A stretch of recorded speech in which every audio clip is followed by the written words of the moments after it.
नमस्कार, कार्यक्रम सफल इलममा यहाँहरूलाई स्वागत छ। दर्शकवृन्द, इलम सिप र ज्ञानको प्रयोग गरेर सफल उद्योग चलाइरहेका व्यक्तित्वहरूसँग साक्षात्कार गर्ने यो कार्यक्रममा आज हामीले निम्ति आएका छौँ कृषि उद्यमी शशि कुमार खड्कालाई। उहाँको अहिलेको परिचय भनेको कृषि उद्यमी हो, तर उहाँ पूर्व सञ्चारकर्मी पनि हुनुहुन्छ र ग्रो एग्रो नेपाल नामक कम्पनी सञ्चालन गरेर उहाँले अहिले कृषि उद्यमशीलतालाई बढावा दिइरहनु भएको छ र उहाँको ललितपुर गोदावरी नजिक रहेको बडी खेलमा एउटा ठुलो फार्म हाउस खोलेर उहाँले अहिले कृषि उद्यम सञ्चालन गरिरहनु भएको छ। कार्यक्रममा स्वागत छ शशिजी यहाँलाई। नमस्ते। सबैभन्दा पहिला सञ्चारकर्ममा हुनुहुन्थ्यो, यहाँ सञ्चारकर्मी हुनुहुन्थ्यो, यहाँले 81 पेसा परिवर्तन गर्नुभयो र कृषि उद्योग स्थापना गर्नुभएको छ। यसको चाहिँ पछाडि कारण के होला? अलिकति अगाडिको ब्याकग्राउन्डमा जानु पर्ला यो कुरा भन्दाखेरि अलिक विस्तृत नै भनिदिउँ। 2072 सालको भूकम्पपछि जुन खालको हाहाकारको स्थिति भयो काठमाडौँवासी, म त अब काठमाडौँमै जन्मे हुर्केको, यहाँ चाहिँ एकदमै धेरै हाहाकार, राम्रो मिठो खानेकुरा भन्दा पनि जे पनि खान पाए हुन्थ्यो, जहाँ भए नि खान पाए हुन्थ्यो भन्ने खालको एक किसिमको हाहाकारको स्थिति भइसकेपछि मैले सञ्चारकर्ममा लामो समय बिताए तापनि मेरो मन कता कता कुडियो कि यो काम गरेर मैले जनतालाई सुशिक्षित गरेँ, मनोरञ्जन दिएँ होला, तर भरपेट खान नपाउने पनि कति हुनुहुँदो रहेछ। कतिजनालाई खानको लागि आवश्यकतालाई दिनरात मेहनत गर्नुपर्दो रहेछ। त्यो मेहनत गर्दाखेरि उहाँहरूले खान पाउनु भएको छैन, यो किन यस्तो भइरहेछ भनेर मैले कता कता मलाई आफ्नो मनले नै कुदकुतायो।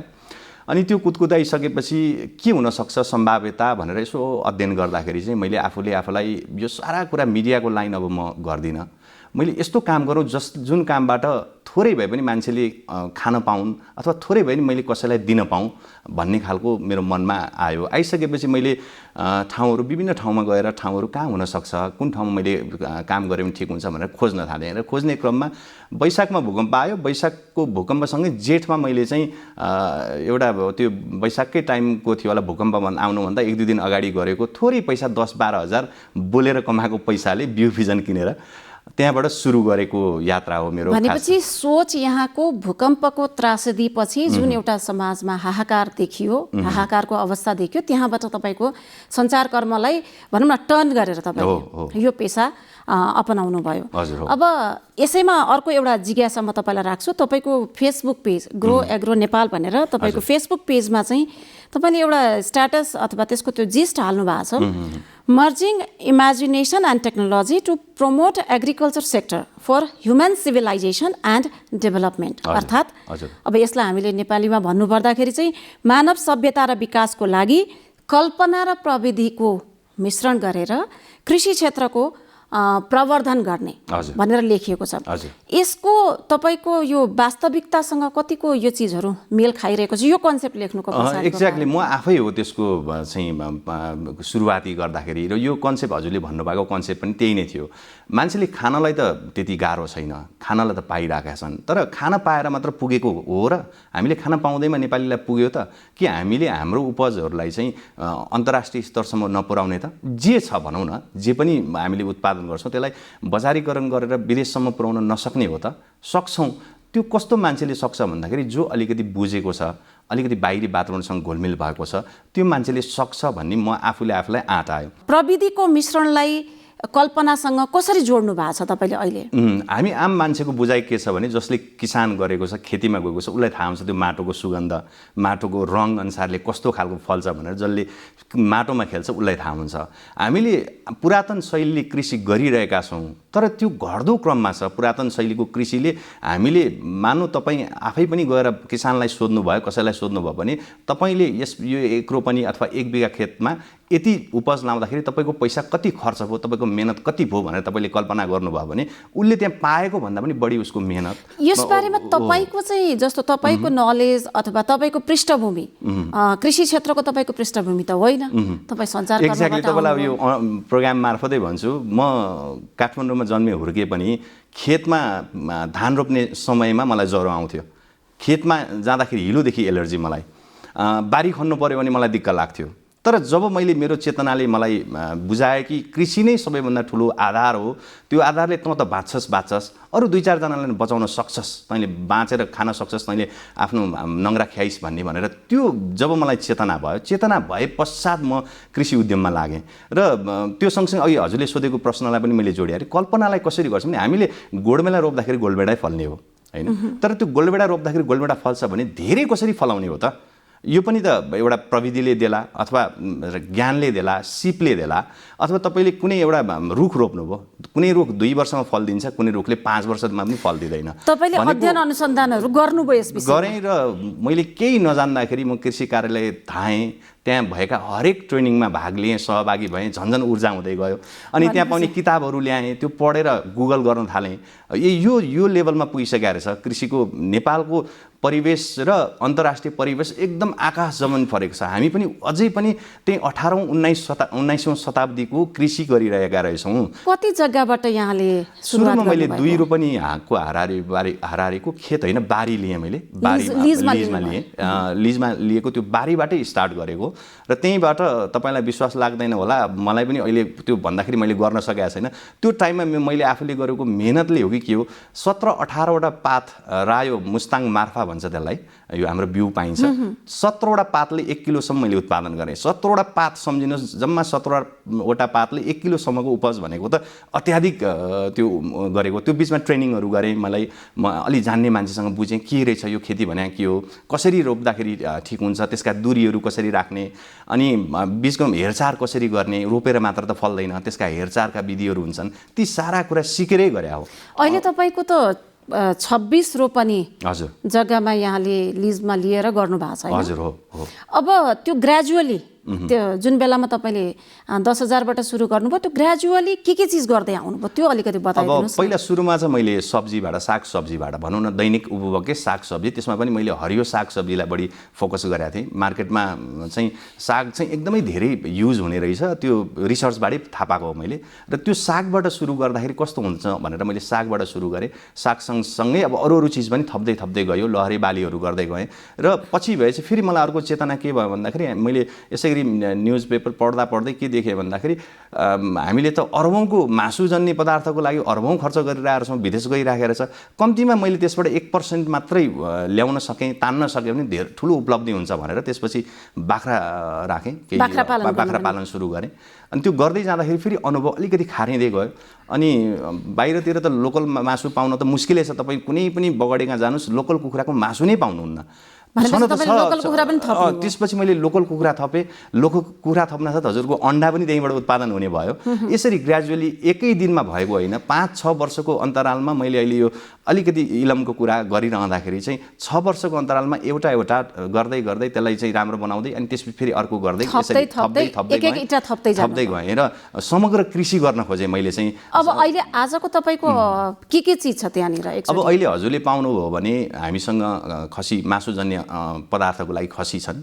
त्यसपछि हजुरले पछिल्लो समयमा टर्की राखेँ मैले। टर्कीको डिमान्ड पनि यसो हेरेँ मार्केटमा राम्रै छ भन्ने। टर्कीको विषयमा एकछिनमा फेरि कुरा गर्छु म। यहाँनिर अलिकति पछाडि नै फेरि फर्किन्छु। तरकारीजन्य उत्पादन गर्दाखेरि तपाईँले बजार जस्तो, किनभने उत्पादन गरेर मात्रै त हुँदैन, त्यसको खपत पनि हुनु पर्यो होइन? त्यो खपत तपाईँले कसरी गराउनु भयो? आन्तरिक बजारमै त्यति माग थियो अथवा तपाईँलाई कतिको सकस भयो त सुरुमा चाहिँ? मैले सकेसम्म कालीमाटी तरकारी, फलफुल तथा तरकारीको लागि अथवा कुनै बेच्ने ठाउँको लागि भन्दा नि मैले चाहिँ सिधै ग्राहकको लागि उत्पादन गरेँ। त्यो कारणले गर्दा सिधै ग्राहकसँग पुगेँ। मसँग भएका सर्कलहरूलाई मैले फोन गर्न थालेँ, मसँग यो उपज छ, तपाईँहरू किन्नुहुन्छ अथवा तपाईँलाई चाहिएको छ, तपाईँले हामीलाई नोट गर्नुहोस्, टिपाउनुहोस्, हामी यो चिज चाहिँ अहिले दिन सक्छौँ। अब 2 महिना पछाडि फर्सीको मुन्टा आउँदैछ भने मैले 1 महिना अगाडिदेखि नै फर्सीको मुन्टा आउँदैछ भनेर मैले उहाँहरूलाई पर्सनली फोन गरेर मेसेज गर्न थालेँ सुरुवाती डेजमा। प्री मार्केटिङ गर्दै हुनुहुन्छ उत्पादनलाई मैले सुरुमा मार्केटिङ बजारीकरण सोचेँ। किनभने सबैभन्दा खड्केको चिज हजुरले पनि याद गर्नुहुन्छ, सारा नेपालीलाई थाहा छ, कृषि गरेर उन्नति हुनै सक्दैन भन्ने एक खालको मानसिकता आम नेपालीमा छ, आम मान्छेमा छ। र बजारमा तरकारीको मूल्य मानौँ गोडमेलाको मूल्य 120 आजको डेटको छ भने किसानसँग किन्न जाने व्यक्तिले 10-15 रुपियाँभन्दा बढी पैसा दिइरहेको छैन। एकदम ठुलो अन्तर छ। अब त्यो हुनुको कारण चाहिँ हामीसँग कोल्ड स्टोरेजको अभाव होला हैन। अब सरकारले नै गर्ने कुराहरू हो यो, कोल्ड स्टोरेजको अभाव छ, लगेर आफ्नो उपजलाई राखेर अलि महँगो टाइममा बेचौँ भनेर नि पाउनु तपाईलाई तरकारी उत्पादनलाई बजारमा खपत गराउनलाई त्यति साह्रो चुनौती तपाईले झेल्नु परेन। म फेरि यतिसम्म गर्थेँ कि मैले स्मार्ट कृषक हुनुभयो। स्मार्ट कृषक भन्दा पनि सबैले गर्न सक्छन्, उहाँहरूलाई थाहा भइरहेको छैन कि कसरी गर्ने, कसरी मेरो उपजलाई बजारसम्म पुर्याउने र कुन ठाउँमा दिँदाखेरि मलाई बढी मूल्य आउँछ, घरमा आउने चाहिँ जो लिन आउँछ त्यो व्यक्तिलाई बेच्दाखेरि मलाई पैसा धेरै आउँछ या मैले त्यो उपजलाई आफैले दुःख गरेर बजारसम्म पुर्यायो भने बढी आउँछ, यो उहाँहरूले सोच्न भ्याइराख्नु भएको छैन। र उहाँहरूलाई के लाग्छ भन्दाखेरि आयो दिइहालौँ, दिइहालौँ, अर्को लगाइहालौँ बाली भन्ने खालको यो खालको हतारोले गर्दाखेरि पनि हो कि कृषकले आफूले भनेको मूल्य नपाएको हो कि जस्तो कता कता मैले आफूले गरेको अनुभवले पनि त्यो देखाउँछ। हामी अब खसी दसैँको टाइम खसी हामीसँग अलरेडी प्री बुकिङ हुन्छ, मेरो हुन्छ भने अर्को किसानको पनि हुन्छ नि त। उहाँहरूले त्यो पहुँच त्यो कोलाबोरेसन गर्न नजान्नु भएको अथवा त्यो व्यक्तिसम्म उहाँहरू पुग्न सक्नु भएको छैन कि यी व्यतिथिभित्र पनि कतै कतै तिथिहरू एक किसिमको तरिकाहरू छन्, त्यो तरिकालाई अपनाउन नसक्नु भएको हो कि। तपाईले गर्दाखेरि टर्कीमा जब तपाईँ टर्न गर्नुभयो, टर्की पनि पाल्छु भन्नुभयो, तपाईँलाई यो चिज चाहिँ कतिको सहज भयो र यसको बजारीकरण कतिको चुनौतीपूर्ण भयो? यो टर्कीको विषयमा आम नेपालीले बुझ्नुपर्ने कुरा के भन्दाखेरि टर्कीको मासु खाने हो र भनेर भन्नुहुन्छ क्या। अब सुगर रोगीले पनि खान मिल्ने, प्रेसर रोगीले पनि खान पर्ने अथवा दीर्घ रोग केही भएको मान्छेले पनि खान मिल्ने व्हाइट मिटको गणना टर्कीको छ। ओल्ड व्हाइट तपाईँले हेर्नुभयो भने नेपालमा यसको स्कोप छ जस्तो मलाई लाग्यो त्यो समयमा अध्ययन गर्नु भएको थिएन त्यतिबेलासम्म। त्यतिखेरसम्म मैले अध्ययन त गरेँ तर मार्केट प्लेसलाई चाहिँ मैले त्यति अध्ययन गरिनँ। त्यो समयमा चाहिँ खालि उत्पादनलाई मात्र जोड भयो। एक टाइम भएपछि कस्तो हुँदो रहेछ नि, बिक्री वितरण धेरै हुन थालेपछि तपाईँ उत्पादनमा मात्र फोकस हुनुहुन्छ, कसरी हुन्छ बढी उत्पादन गरौँ भन्ने खालको हुँदो रहेछ। मेरो त्यो टर्निङ पोइन्ट चाहिँ कस्तो थियो, उत्पादनलाई मात्र फोकस भइरहेको थियो बजारलाई भन्दा पनि। सानो सानो चल्ला 20-50 वटा चल्ला मैले ल्याएर सुरु गरेको भनौँ न व्यवसाय टर्कीको, त्यसमै एड गरेँ। खसी त अलरेडी थियो, कुखुराहरू पनि राखि नै राखेका थिएँ, अब टर्की पनि राखेर हेरौँ न। र टर्कीको एउटा चाहिँ सजिलो पक्ष हुर्काउनलाई रोगसँग प्रतिरोधी धेरै रहेछ। अरू चाहिँ अब लाइफ स्टक भन्दा चाहिँ टर्की चाहिँ त्यति रोग पनि नलाग्ने, दाना पनि हजुरको थोरै दाना अनि घाँस बढी खुवाएर पनि त्यसलाई पाल्न सकिने र खुला चाहिँ छोडेर पनि पाल्न मिल्ने, तपाईँले कुनै गोठ बनाएर अथवा खोर बनाएर राख्नु भने त्यहाँ पनि पाल्न मिल्ने यो खालको रहेछ। त्यसपछि मैले ल्याएर चल्ला हालिहालेँ, त्यो बढ्न थाल्यो, हुर्किन थाल्यो। जब हुर्किँदै गएपछि त बेच्नुपर्ने बेला भयो, बजारीकरणको कुरा आयो, अन्डा पनि पार्न थाल्यो। मान्छेलाई चेतनाको अभाव हो अथवा हामीले खाइ नरहेको मासु भएर हो कि अथवा के भएर हो त्यति बजारमा मान्छेले डिमान्ड गर्नु भएन। भनेपछि नेपालीहरूले त्यति धेरै स्वाद नपाइसकेको मासुजन्य पदार्थमा आउँथ्यो कि यो? हजुर, अहिले पनि त्यही नै छ। नेपालीहरूले त्यति स्वाद पाइसक्नु भएको छैन। मेन बनाउने विधिहरू चाहिँ फरक रहेछ। हामीले नर्मली मासु पकाउँदाखेरि तेल हाल्छौँ, तेल हालेर प्याज भुट्छौँ, सामान्यतया प्याज भुट्छौँ अनि मासुलाई एकछिन भुट्छौँ, भुटेर सिटी लगाइदिन्छौँ, तयार भयो। अब यो हामीले आम मान्छेले पकाइरहेको मासुको परिकार यसरी पाक्छ। तर टर्कीको त 100 वटा भन्दा बढी तरिका पकाउने तरिका छ, पकाउने भेराइटीहरू, त्यसलाई कस्तो बनाउने, त्यसलाई के बनाउने, कसरी मिठो बनाउने भन्ने कुराहरू भेराइटी छ। त्यो आम नेपालीले बुझेको छैन। भनेपछि यसको बजार तपाईको आम नेपाली हुन्छ नि, बजारमा जसरी खसीको मासु, कुखुराको मासु, अन्डाहरू बजारमा जान्छन्, त्यसैगरी टर्कीको चाहिँ बजार त्यो रहेनछ। बजार त रहेछ, पछि मैले उत्पादन भइसकेपछि बजार खोजेँ, बजार असाध्यै रहेछ। तपाईँको 5 स्टार होटलदेखि लिएर हरेकमा टर्कीको मासु नहुने, बरु खसीको मासु छैन त्यो होटलहरूमा। टर्की अवश्य पनि छ, उहाँको फ्रिजमा जहाँ गएर हेर्नु हो भने टर्की फ्रोजन टर्की छ। तर के रहेछ भन्दाखेरि नेपाली किसानले चाहिँ उसको पहुँच त्यहाँ पुग्दो रहेछ। अनि के रहेछ भन्दाखेरि विदेशबाट सिधै होल टर्की चाहिँ लिएर आउने। फेरि हामी कहाँ उत्पादन भइरहेको टर्की चाहिँ खपत चाहिँ कहाँ भइराखेको थियो? अब यस्तो रहेछ, आम किसानले उत्पादन गर्दाखेरि 1 वर्ष जस्तो त त्यसलाई ठुलो बनाउनै लाग्ने भयो। 1 वर्षको अवधिमा बल्ल त्यो चाहिँ बेच्न योग्य हुन्छ। 6 देखि 1 वर्षको महिना भनौँ न, 1 वर्षभित्र। त्यो बिचमा त हामीले हुर्काउनै लाग्यो समय। हामीले बजार खोज्ने भन्दा नि त्यसलाई कसरी हुर्काउने, कसरी रोगव्याधिबाट बचाउने, कसरी बढी वेटको बनाउने, वेटको कसरी बनाउने, त्यो अनुसारले मात्र हामी प्र्याक्टिस गरेर बस्यौँ। तर यसमा एउटा कुरा के रहेछ भन्दाखेरि जति पनि ठाउँमा खपत हुन्छ त्यो खपत हुने ठाउँ भनेको चाहिँ ट्रेडिङ व्यवसाय भनेर यहाँले बुझ्नुहुन्छ नि। बाहिरबाट सामान लिएर आउने यहाँ बेचिदिने सजिलो व्यवसाय हो, न त्यसमा जोखिम छ। उत्पादन भन्दा त ट्रेडिङ गर्न धेरै सजिलो छ। ट्रेडिङ गर्ने व्यवसायीहरूको हाबी रहेछ, उहाँहरूले चाहिँ सिधै विदेशबाट ल्याउने र ल्याएर सिधै 5 स्टार होटलमा पठाउने। मूल्य पनि अन्तर होला, 5 रुपियाँ हाम्रो महँगो पर्ला नेपाली किसानले उत्पादन गरेको, उहाँहरूलाई मूल्य पनि हेर्नुभयो होला। त्यो आधारले र कतिपय ठाउँमा त के पनि भनिदिनु भयो भन्दाखेरि टर्की त टर्की, नेपालको टर्की मिठो हुँदैन, तपाईँको कहाँ बन्छ त्यस्तो भनेर पनि भन्नुभयो। गएपछि गइयो हामी र यो सबै कुराबाट हार खाइसकेपछि हजुरलाई भने हामी आफैले टर्की टेस्ट मेला भनेर लगायौँ। आफ्नो उत्पादन आफै बेच्न सक्छौँ नि हामी मेला लगाएर भनेर हामी आफैले उत्पादन गरेको टर्की आफैले बिक्री वितरण गर्दा त्यहाँ मान्छेको भिड, त्यो मान्छेले खाएको हेर्दाखेरि त्यसको भिडियोहरू अहिले हेर्दाखेरि पनि यस्तो डिमान्ड रहेछ। तर चिप हामीले यो 1 वर्ष अगाडि हामीले गरेको टर्की टेस्ट मेलाबाट कोभिड पछाडि अब सायद यो वर्ष पनि हामीले फेरि एकचोटि अरू किसानलाई पनि जोडिया छौँ, अरू कृषकसँग पनि जोडिया छौँ। उहाँहरूको टर्की पनि बढ्दैछ, हाम्रो टर्की पनि बढ्दैछ। अब एकैचोटि मेला लगाएर 4-500 वर्षको चाहिँ एकैचोटि खपत गर्ने त्यो योजनामा चाहिँ छौँ हामी। हजुर, अब यो टर्कीकै विषयमा कुरा गर्दाखेरि चाहिँ हाम्रा जुन किसानहरू हुनुहुन्छ उहाँहरूले बेच्दाखेरि चाहिँ एउटा टर्कीको आम जनतालाई पनि यो अलिकति हुन्छ नि चासोको विषय हुनसक्छ। हुन त टर्की धेरै महँगो हुन्छ भन्ने एउटा आम जनमानसको चाहिँ मानसिकता छ है, यसबारेमा अलिकति क्लियर गरिदिनुहोस् न। अब आम जनतालाई भन्नुपर्दा टर्की महँगै छैन। तपाईँले बजारमा तयारी टर्की 800-900 रुपियाँ किलोदेखि 1200-1300 सम्म पाउनुहुन्छ। खसीको मासु भन्दा सस्तो छ र खसीको मासु खायो भने सुगर प्रेसरले हस्पिटल धाकै भइन्छ एउटा एज पुगेपछि। टर्कीको मासु खाँदाखेरि मासु मन परेको छ, मासु खानु मन लाग्छ भने टर्कीको मासु खाँदाखेरि केही त्यस्तो खालको इफेक्ट छैन। किनभने यो व्हाइट मिटको गणना हुने भएको कारणले गर्दाखेरि तपाईँलाई न सुगर रोगीले यसलाई चाहिँ हिचकिचाहट गर्नुपर्ने छ। खालि बनाउने विधि चाहिँ एकचोटि आजकल यहाँले युट्युबबाट खोजे पनि भयो, होइन भने हामी रेसिपी दिन्छौँ। हाम्रो गृह एग्रोमा मलाई रेसिपी पठाइदिए, टर्की मैले किनेर लगाएको छु, रेसिपी पठाइदियो भने हामी तुरुन्तै विदिन 5 मिनट रेसिपी पठाइदिन्छौँ। नेपाली स्टाइलले पनि बनाउन सकिन्छ, असाध्यै मिठो हुन्छ। तपाईँले एकचोटि खानुभयो भने टर्की खोजी हप्तामा एकचोटि खानुहुन्छ। जुन एउटा कृषि उत्पादनको लागि बाहिरका मुलुकहरूमा जस्तो भारतमै पनि सरकारले कृषकहरूलाई विभिन्न अनुदान समय समयमा होइन दिएर कृषकहरूलाई प्रमोट गरेको छ। अब यहाँ कृषि उद्यममा लाग्नु भएको छ। सरकारको नीति नियमहरूको सहजता असहजता, सरकारले दिएका अनुदानहरूका विषयमा तपाईँको अनुभव कस्तो रहेको छ र सरकारले दिएका अनुदानहरू कृषकसम्म पुगेका छन् कि छैनन्? हामी पूर्व मेचीदेखि पश्चिम महाकालीको सँग त्यहाँ भएका कृषकसँग धेरैजनासँग जोडिएका छौँ। कुनै न कुनै रूपमा कोही कुखुरा पाल्नेसँग जोडिएका छौँ कृषकसँग, कोही घाँस खेती गर्ने कृषकसँग जोडिएको छौँ, कोही चाहिँ बाख्रा पालन मात्र गर्नुभएको कृषकसँग जोडिएका छौँ, कोही चाहिँ तरकारी मात्र गर्नुभएको कृषकसँग जोडिएका छौँ। उहाँहरू सबैको भनाइ एउटै छ, यो त यहाँहरूलाई पनि जग जाहेरै जस्तो छ, कृषक समक्ष सरकारले दिएको अनुदान कुनै पनि पुगेको छैन। मल लिन नै हाकार छ, मल पाउने हाकार छ भने त्यो कृषकले अनुदानको विषयमा सोच्न सक्दैन। नेपाल सरकारले जति पनि कृषिमा दिएको अनुदान छ त्यो अनुदान प्राप्त गर्नको लागि ऊ पढे लेखेको हुनुपर्छ, उसले प्रपोजल राइटिङ जानेको हुनुपर्छ, ऊभित्र उसका अरू कुराहरू जस्तो त्यहाँ भएका उसले लगाउने म्यान पावरदेखि हरेक कुरा विज्ञ हुनुपर्छ। यी सारा कुरा देखाएपछि बल्ल उसले अलिकति थोरै पैसा अनुदानमा पाउने हो। अनुदानमा पनि आजकल पहिला जस्तो कृषकसम्म चाहिँ सिधै चाहिँ जाने जुन प्रक्रिया बाटो थियो त्यो बाटो चाहिँ बीचमा रोकिएको छ। 2-3वटा कारणले रोकिएको छ। के फरक आएको छ अहिले त्यो अनुदानको प्रक्रिया?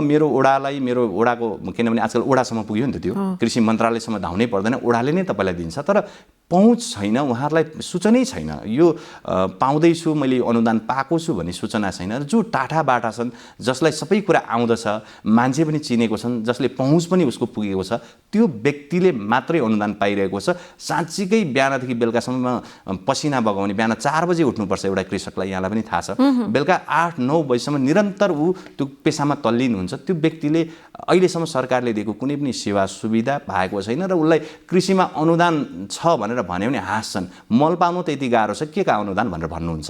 भनेपछि हामीले जुन प्रक्रिया जुन तरिकाबाट हामीले कृषकलाई उत्थान गर्छौँ भनेका छौँ नि, यो उत्थान होइन, निरुत्साहित गर्ने तरिका जस्तो मलाई चाहिँ लागेको व्यक्तिगत तौरबाट। न मैले अहिलेसम्म कहीँबाट अनुदान पनि लिएको छैन। म आफ्नो प्रयासले त्यहीँको उत्पादनबाट त्यहीँको कर्मचारीलाई पाल्दै आएको छु, त्यहीँको उपजबाट अलिअलि घर खर्च निकाल्दै आएको छु।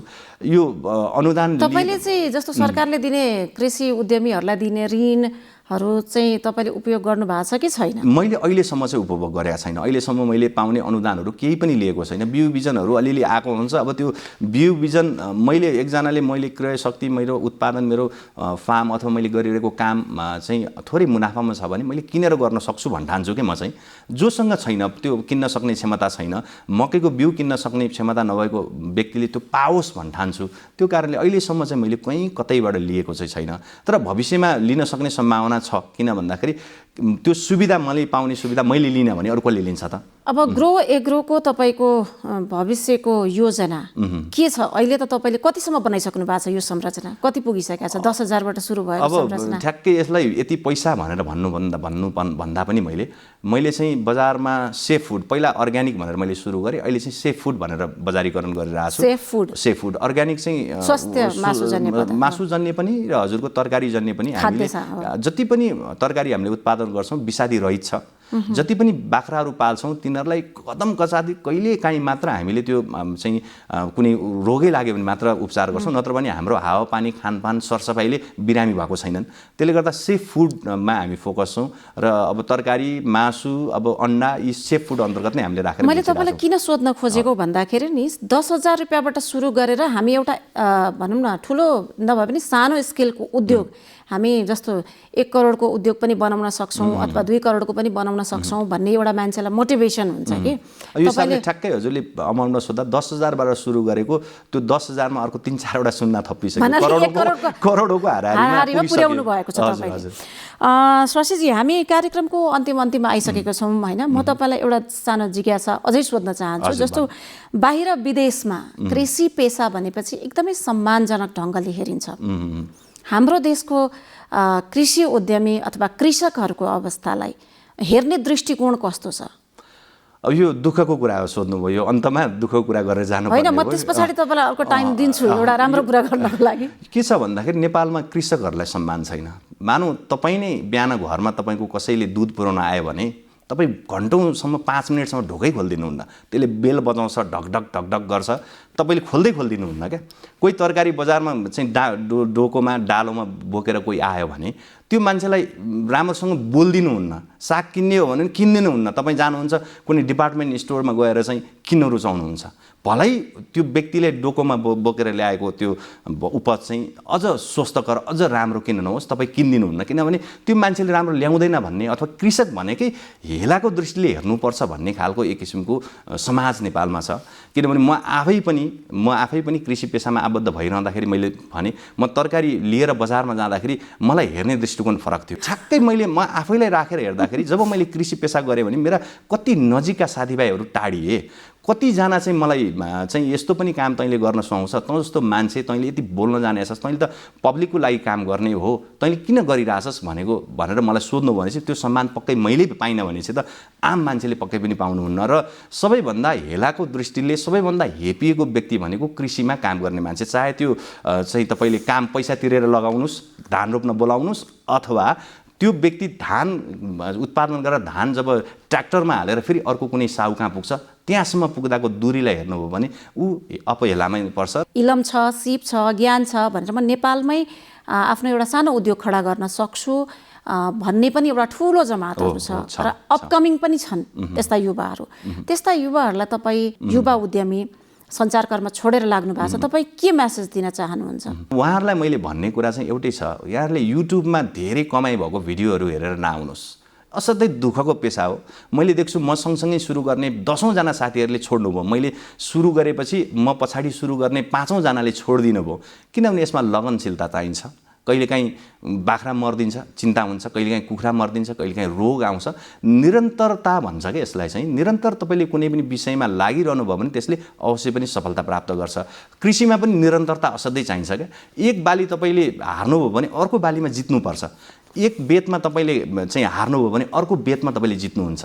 यो त किनभने बेत भने मैले किन भन्दाखेरि यो लाइफ स्टकहरू भनेको गाई कुखुरा यी भनेको त फेरि रिउत्पादन हुने कुराहरू भयो नि त। त्यसले गर्दाखेरि एकचोटि हारेर फेरि जित्न सक्ने कर्म हो र सकेसम्म बजारीकरणको कुराहरूलाई पनि तपाईँले ध्यान दिएर चाहिँ अगाडि बढ्नुभयो भने अथवा हामीसँग जोडिनु भयो भने नि हामी त्यो खालको पुलको काम हामी गरिदिन सक्छौँ। कसैलाई नभनिकन आफ्नो प्रयासले के हुन सक्दो रहेछ भनेर कोसिस गरेको हो। तपाईँ एउटा व्यवसाय सुरु गर्दै हुनुहुन्छ भने आजको समय नै वर्ल्ड नै एउटा मार्केटिङ उसमा गइसकेको छ। बजारीकरण नगरिकन त्यो कुराहरू सम्भव पनि छैन र सोसियल मिडियामा नआइकन व्यापार त अहिले सम्भवै छैन जस्तो भइसकेको छ।